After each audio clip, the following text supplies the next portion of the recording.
Last week, immediately following the service, I was standing in the back and we were finishing up the Amen singing. Ward asked me a question. And I'm going to say right now, that's not a great time to ask me a question that requires more than a 1 or 2 or 3 or a yes or no word answer, because people are leaving and I'm kind of all used up. And he asked me a question. He said, I heard your message. He said, what are we supposed to do about all the terrorists that bombed all the churches over the last week? And that's a real important question. And I'm sure we all ask ourselves very similar questions often.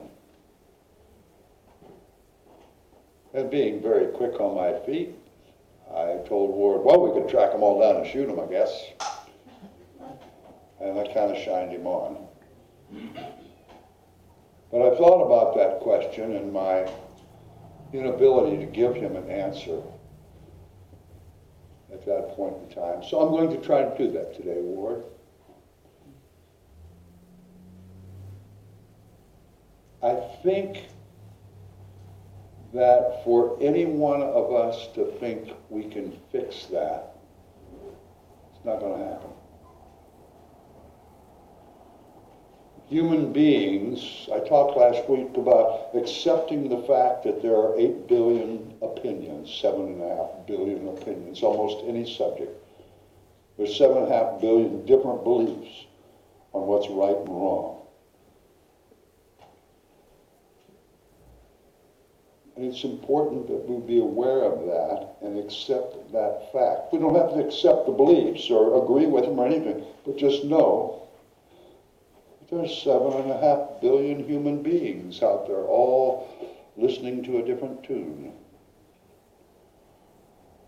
And as long as there have been humans, and as long as there will be humans, we're probably going to have some really horrible things happen.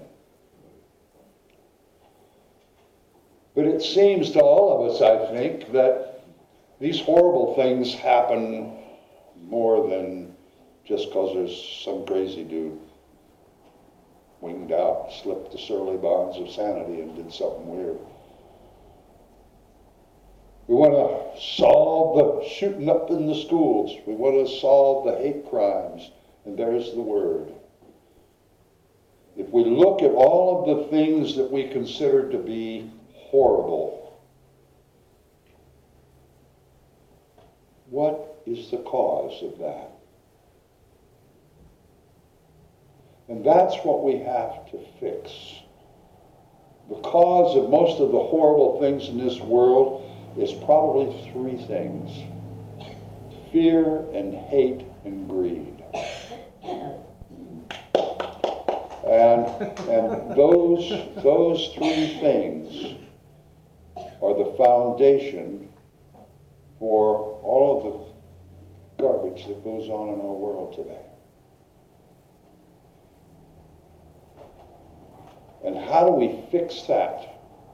Well, there's no quick fix, I promise you. Einstein said that no problem can be solved with the same level of consciousness in which it was created.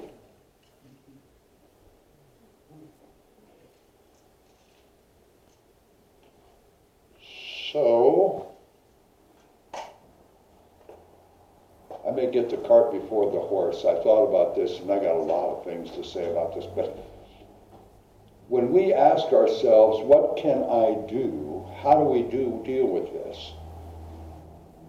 I think the only answer is to elevate the consciousness of humanity. That's the only fix. And that's not going to happen at our next election or our next 10 elections. We have manifested the consciousness of humanity for, 25,000 years? pretty much the same way. If you want something, go take it. If they fight with you, why, kill them and then take it.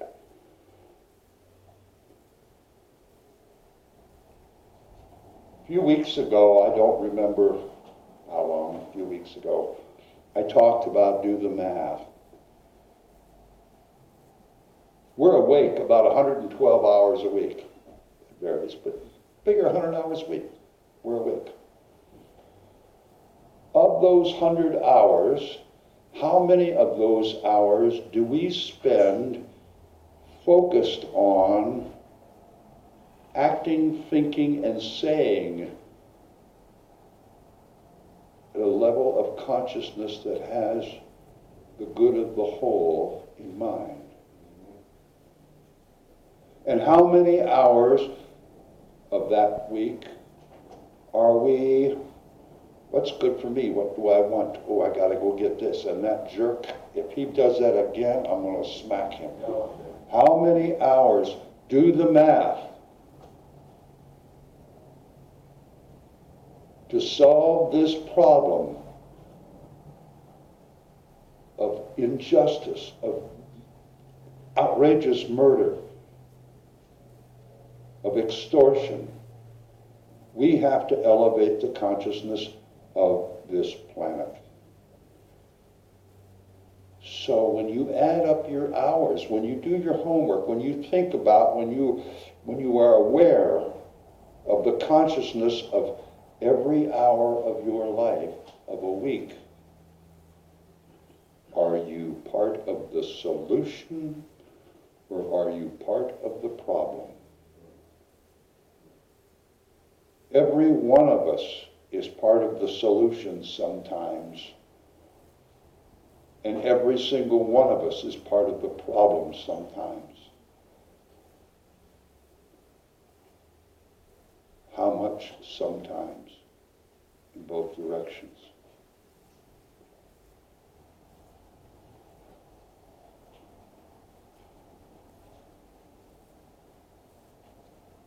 There are so many areas in our lives that we can do better. There's so many habits that we have. Well, it broke, I gotta run down and get another one.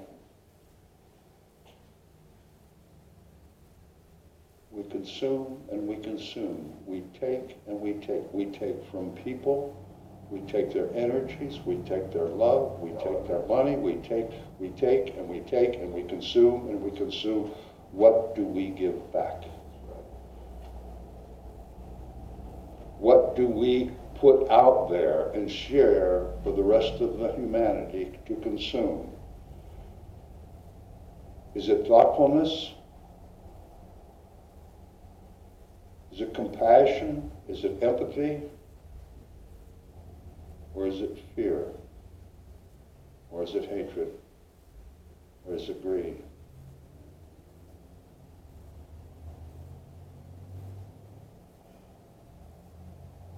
What if, I don't know, what if we all sent letters and emails and phone calls to the 5 major media corporations and told them we weren't going to buy their fear and their hate crap anymore? Would we be part of the solution or part of the problem? What if we sent emails and called and wrote letters to the entertainment industry and told them we weren't going to consume their violent crap anymore? When they started putting out films and games and products that promoted the good of the whole, we'll be first in line to spend our money. But until that time, we're done. Are we part of the solution or part of the problem? Strike on Friday.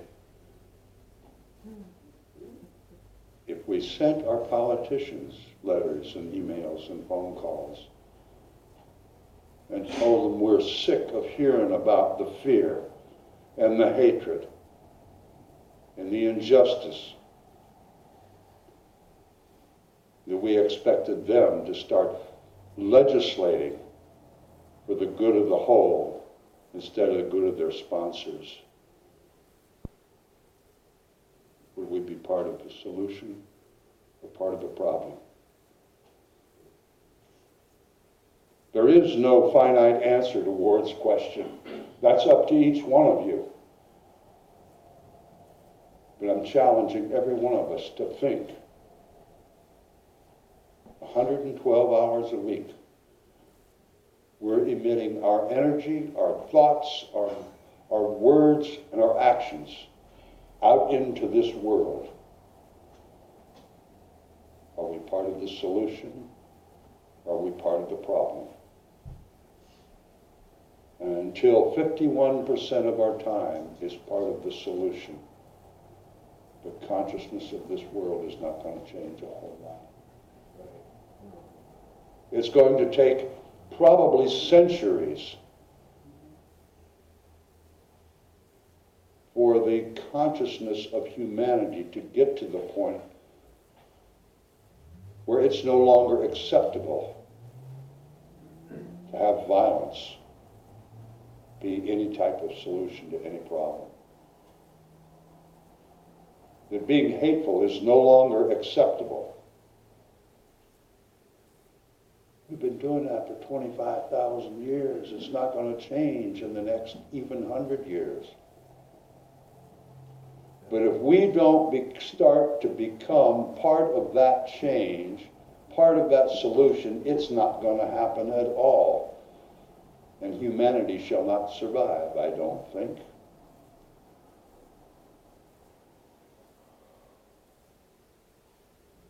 I don't have to worry about it much. I'm not going to be here much longer. Yeah, that's for sure.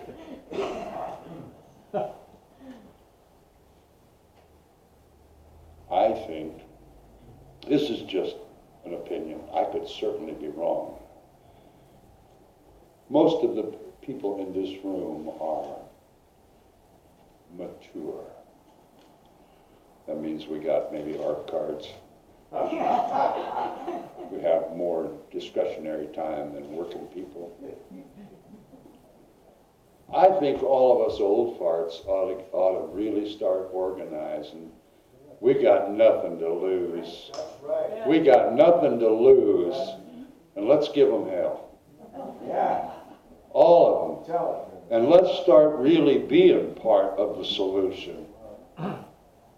Really doing something. What can we do? Let's do something. Get out the vote. We don't have to have it all figured out, my friends. All we have to do is take one little step in the right direction.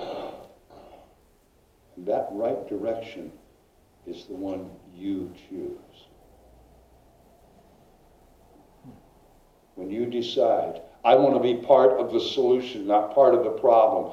So that means I'm going to have to make a few small changes in the way I live, and the things I think about, and the words I speak, and the things I do, and take that one little step. And see how you feel. See how other folks feel. It's not our job to fix all the problems in the world. We have this life that we were given. And the higher our consciousness is, the more we're aware of the things that go on in that life, the richer it will be. And the more we enjoy our life, the folks around us will enjoy our presence in their life.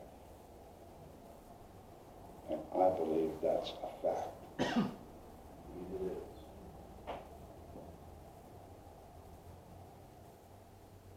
Let's be part of the solution and be less a part of the problem. Let's work together, hold hands, stick together, and see if we can't bring about a little more peace on this earth. Wayne, man your battle station, buddy. Let's stand up and sing, let there be peace on this earth, and let's be part of it.